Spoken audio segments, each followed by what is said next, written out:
The day I was diagnosed with cancer, I decided to plan a spontaneous trip for myself. I had wanted to avoid everyone, but I never expected to bump into my ex-wife the moment I stepped off the bus.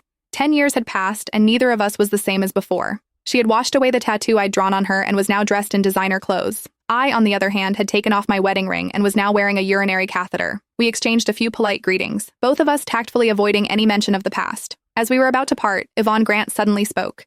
"Nick, do you still hate me?" I gently shook my head and replied frankly, "I stopped hating you a long time ago. I simply didn't have the energy or the time for hatred anymore. In the last moments of my life, I just wanted to see the cosmos flowers blooming across the grasslands." Winter arrived early in this region, and the August wind already carried a biting chill. Our car hadn't arrived yet, and Yvonne glanced down at me before silently unwrapping her scarf and draping it over my shoulders. The scent of perfume mixed with cigarette smoke washed over me. It was Harvey Scott's signature scent. I sneezed, politely declining Yvonne's offer. "No need to be so polite, I'm allergic to cigarette smoke." Yvonne seemed a little surprised. "Isn't your favorite?" She trailed off, stunned for a moment, and took the scarf back without another word. Instead, she just quietly tilted her umbrella slightly more in my direction. We're long past the age of recklessly getting soaked in the rain together, and we've also lost the right to share an umbrella. I didn't want to linger with Yvonne any longer, so before she could speak again, I quickly ducked into the taxi waiting nearby. The taxi driver, who had been watching us while cracking sunflower seeds, joked with a laugh.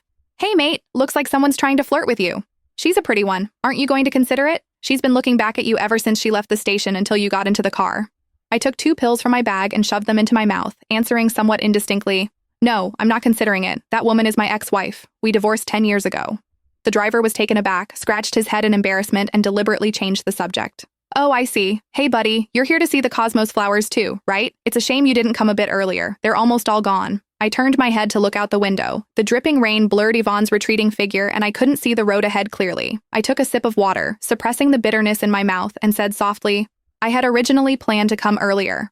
But my mom passed away in June and I was the only one left to handle things, so I couldn't get away. In July, I had to undergo chemotherapy, which is why I couldn't find the time. I kept putting it off, and now, here I am." After hearing my explanation, the driver fell completely silent. He stammered for a while and finally just quietly paused the meter in front of him. Seeing this, I couldn't help but laugh out loud.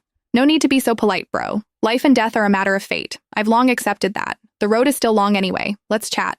Ever since I got sick, everyone looks at me with pity. They felt sorry that someone my age got struck with this disease and that I have no one by my side to care for me. Actually, I didn't really care anymore. I figured it out when Yvonne and I got divorced that year, that life was just like this. Whether it's good or bad, you have to live it. You didn't get to choose. The driver gave a forced smile and nodded awkwardly. After much hesitation, he cautiously asked, "Well, young man, why did you and your ex-wife get divorced?"